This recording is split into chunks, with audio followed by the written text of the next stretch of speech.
I woke standing. My hand was already reaching for the console, fingers hovering over a diagnostic panel. The station hummed around me, a low, familiar thrum that usually soothed. My head ached, a dull throb behind my eyes. I leaned back, seeking the cool, solid comfort of the bulkhead. But the wall gave way. It yielded.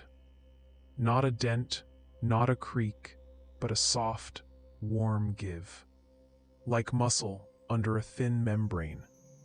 I pushed harder. My fingers sank slightly into the surface. The drywall felt exactly like skin. A faint, rhythmic pulse seemed to beat against my palm, a slow, deep rhythm. I pulled my hand away quickly, a jolt of something cold running through me. My breath hitched. This wasn't right. I reached into my pocket, my fingers closing around the cold, smooth brass key. My anchor object.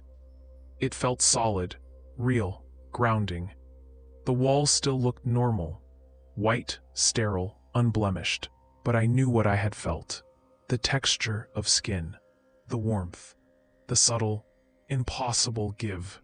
I didn't move, I just watched the wall, waiting for it to breathe.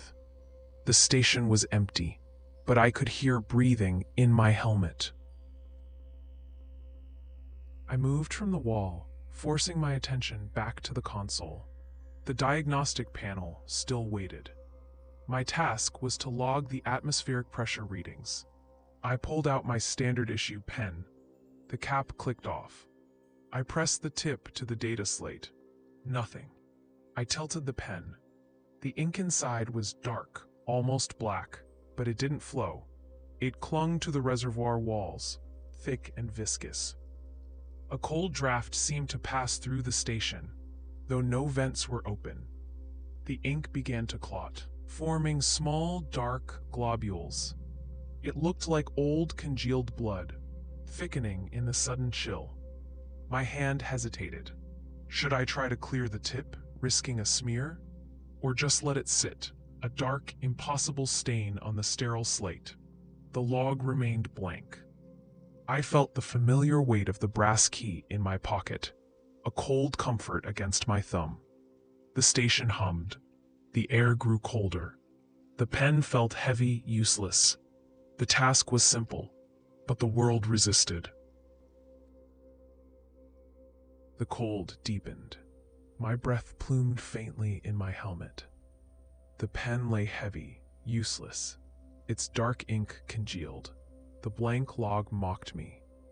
Then, footsteps echoed down the corridor. A coworker, Unit 734, stepped into the bay. Their eyes were rolled back. A fixed, unsettling smile stretched across their face. They looked directly at me, but their gaze was empty. The rule, they began. Their voice a wet grind, like gravel dragged across metal. All organic matter must be logged as inorganic. As they spoke, their skin began to ripple. The smooth surface of their cheek took on the faint, repeating pattern of the station's beige wallpaper. The lines deepened, becoming textured, almost fibrous. I watched, my hand instinctively closing around the brass key in my pocket. The cold metal was a small anchor. I didn't speak. I simply observed, logging the impossible transformation in my mind. Unit 734 finished, the smile still frozen, then turned and walked away, their footsteps fading. The wallpaper pattern on their skin seemed to shimmer, then settle. Unit 734's footsteps faded, leaving only the cold. I stood still, my hand still gripping the brass key in my pocket. The air, already thin, began to thicken. A new sound emerged from the station's core. Not the usual hum, but a deep, wet inhalation. It was slow, deliberate. Then, a long, sighing exhalation. The vents along the ceiling pulsed. They expanded, then contracted, in time with the sound. The air grew heavy, humid. A metallic tang filled my helmet, the scent of copper and something sharp, like ozone. I watched the vents, their grates flexing subtly. Each pulse felt like a beat against my own chest. My heart, tired and steady, mirrored the station's impossible breath. This was not a malfunction. This was a living thing. I felt the vibration through my boots. Logic offered no protection against this. The station continued its slow, wet breathing.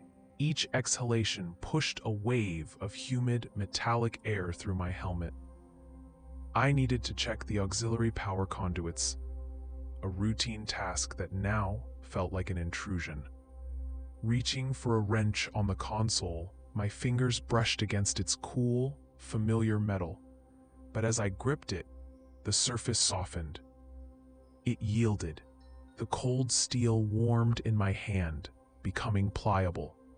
It felt like bone wrapped in velvet, subtly flexing under my touch. I pulled my hand back, a shiver running down my spine. The wrench still looked like metal, but my skin remembered the impossible texture. I tried the diagnostic keyboard next. Each key press didn't click. Instead, a dry, hollow tap echoed in my helmet, like teeth tapping together. The plastic felt strangely porous, almost organic. My grip tightened on the brass key in my pocket, its cold, unyielding weight the only constant. It was the only thing that felt real. I didn't move. I just stared at the tools, waiting for them to breathe too. I needed proper schematics for the auxiliary conduits.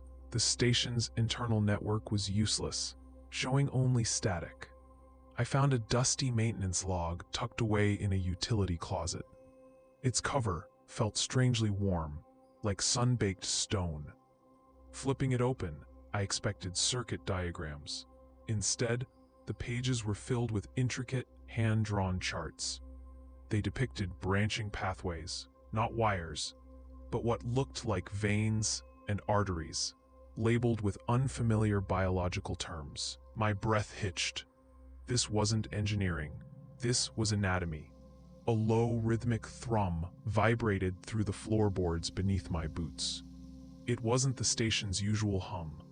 This was slower, deeper, like a colossal heartbeat. I knelt, pressing my palm flat against the cold metal deck. The vibration was unmistakable. A faint, steady pulse. The entire structure felt alive. A dormant organism. Rule 7. All systems are self-regulating, a voice said. I looked up. Marcus stood in the doorway, eyes rolled back, a fixed, unsettling smile on his face. Do not interfere with natural processes. He blinked. The smile vanished, and he walked away, whistling. I tightened my grip on the brass key in my pocket. The station wasn't just a building. It was breathing. I knelt by the console, trying to access the auxiliary conduit schematics. The maintenance log lay open beside me. Its biological diagrams mocked my urgency. The low thrum of the station intensified. That colossal heartbeat vibrated through my bones. A subtle tug pulled at my boots. Looking down, the carpet fibers were no longer static. They writhed. Thin, dark strands, like tiny tendons, snaked around my ankles. They tightened, pulling at my laces.